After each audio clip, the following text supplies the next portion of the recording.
Welcome to hell. My name's Adam. Today I'm going to talk to you about the time that I had on LSD. So we were down at Bell City, me and a lot of my friends, and we were on like the top story of a hotel. And this would have been for one of my friends' 20th birthdays. It would have been, 20th birthday. And these were friends that I went every single week clubbing. Weekend after weekend after weekend, we just go out clubbing. And we were almost like a family. That's how much we had hung out. They were definitely like brothers to me, and still are, in fact. I know a lot of them don't talk to each other, but I definitely hold them in high regard. And even though we'll probably never have the opportunity to experience those things again, I definitely, and still to this day, cherish those moments in my life. And I never find myself saying that, but I have. In this particular time and instance, we'd all decided to take acid, and it would have been one of my very first times taking acid. I've only had it a handful of times. Very intense drug. It's very, very intense in the way that it brutally exposes you to the truth, and the non-acceptance of that is the ego, and that's where the pain lies. It's not in the trip itself, it's in the ego, and if you're not ready for it, it can be very traumatic. It took me a long time to get over my very worst LSD trip, but this was not my worst LSD trip.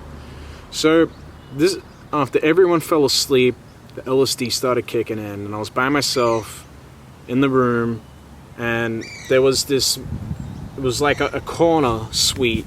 So there was a mirror here, and I'm looking out across the landscape of Melbourne, which is incredibly beautiful at 9 a.m. in the morning. It would have been 7 a.m. in the morning, and it was just an intense moment where I'm looking out into the city, and I'm just looking at it for what it represents, which is the business financial district of Melbourne. And at that time I was working in the city, so I never really got a chance to have a look at the city for what it was from that point of view, and I'm glad I did at that moment, because I started getting head hallucinations, just mental projections, almost like I was daydreaming, but very vividly. And I was looking at a timeline of my life, and it started out, this is how I was born. Then I became a toddler, and then I became a child, and it went through primary school, then I went through secondary school, then I went through graduation, and then I was at my point in life where I was working in the city, doing online marketing. And it had shown me that part, just little snippets, and it wasn't really, it was almost like it was a montage based on true events. It wasn't actually what I'd gone through, if that makes sense. And so, instantly from that point forward, it showed me the future. It was almost like a montage, a moving montage with lattices of each year and stage of my life just playing at the same time, over the top of each other. So, my first kiss, my wedding day, my child's birth, my retirement, my death, all playing at the same time, right in front of my eyes. And it really showed me what kind of path I was going down, working in a boring career, which I still do today on a part-time basis for myself, but it's not my life anymore. I'm very glad to have done that, but that trip showed me something, that it wasn't specifically what I wanted to do. I wanted to do acting, I wanted to do writing, I wanted to make music, I wanted to do art, and now I'm on that journey now, and I'm starting out from scratch on a lot of those things, but I'm glad I've done it. Because life is meant to be enjoyed. Life is meant to be whatever the fuck you want it to be. It's not meant to be something that's taken lightly. It's meant to be something that's approached incredibly seriously when it comes to your own trajectory and where you're going. And you're meant to take all of the bad shit very lightly. And you're meant to take the fun shit very seriously. In that regard, where your whole life is focused on the positive, exciting things, not the shitty, negative things. Don't get me wrong, it's very good to focus on the negatives sometimes, but we have a tendency to always, at all times, focus on the negatives in a Western society, and it's just something that I've really needed to pare back down to the bone and uncode myself. And at this point, I hadn't read Be Here Now by Ram Dass, which enlightened and woke me up to the nature of life, but I was still very much caught up in my ego, and I didn't have the concept of an ego back then. It was just something that was spoken of in psychology and in books in school. But it wasn't properly and thoroughly explained to me in an accessible way that I could understand what was going on in my own life. And so, after that, my friend had woken up, and me and him decided, well, hey, we're fucking high, and I need to go to the toilet, so we'll go downstairs and walk down the lobby, and we must have smelled atrocious, because this couple came in, and me and my friend were just laughing our fucking asses off, and then they started laughing in a very nervous kind of way, and then the guy looked to his wife and then looked back to us, and he's like, does someone smell like shit? What's the fucking joke? And we started laughing even harder, and we must have smelled atrocious. I don't know, I don't think we shit our pants that day, but someone else fucking did in that room, I'll tell you that much.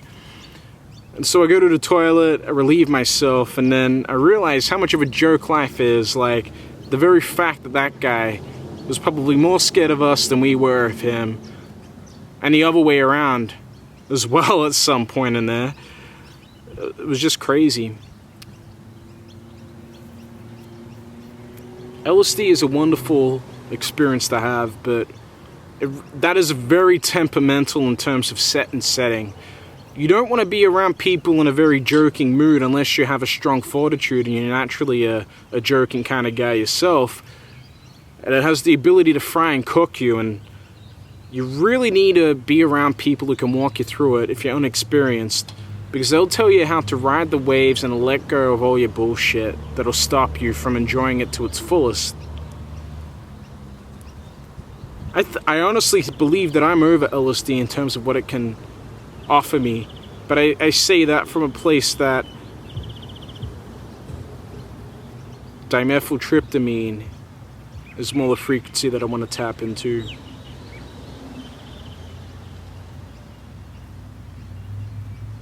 Take LSD, but take it ritualistically with a good friend that can show you the way. Don't take it lightly just to see colors. Don't take it at all if you're still scared about it. But as soon as you cross that chasm and you decide, fuck it, I'm gonna man up, grow some testicles, and I'm gonna take that fucking strip of LSD, then you realize, what the fuck were you afraid of in the first place? And you know what you were afraid of? You were afraid of your fucking self. You're afraid of yourself, you're doing dumb shit, and you realize that your whole life is a joke and a sham. And until you get over that fear, you will always be doing things that you don't want to do because it pays the bills, it provides for your family, it provides a future for yourself. Why I say fuck the future, it's all about now. Maybe starving is the thing that you need to do to realize how good your life is and how good your talents are.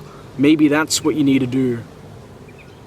Maybe trading in your security for lack of a paycheck will give you the hunger to go out and do what you want to do, whether it be photography, videography.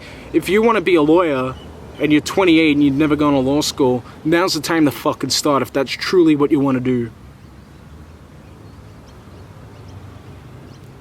I just look around now and I don't see closed walls. I see open windows. I see potential.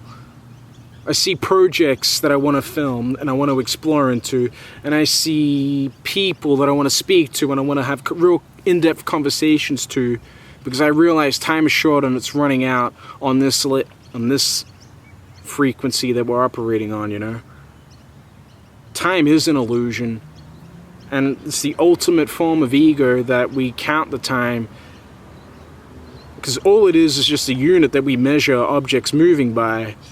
And you'll notice when things are going slow, it's because everything around you is moving slow. And when time's quickening, and it's very quick and it's fast, that's when time speeds up.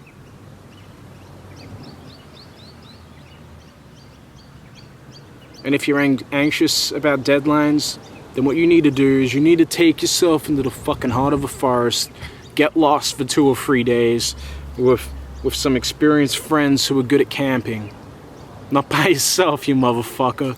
Because I know you'll fucking die out there. You probably won't bring enough water for yourself, or you won't pack a sleeping bag and you'll be all fucked up. Go out there and explore the recesses of your mind. Without time, don't bring a clock. Bring a phone, but don't look at the clock. Don't call anyone. Don't log into social media.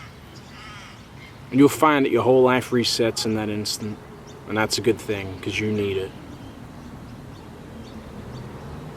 Don't take LSD.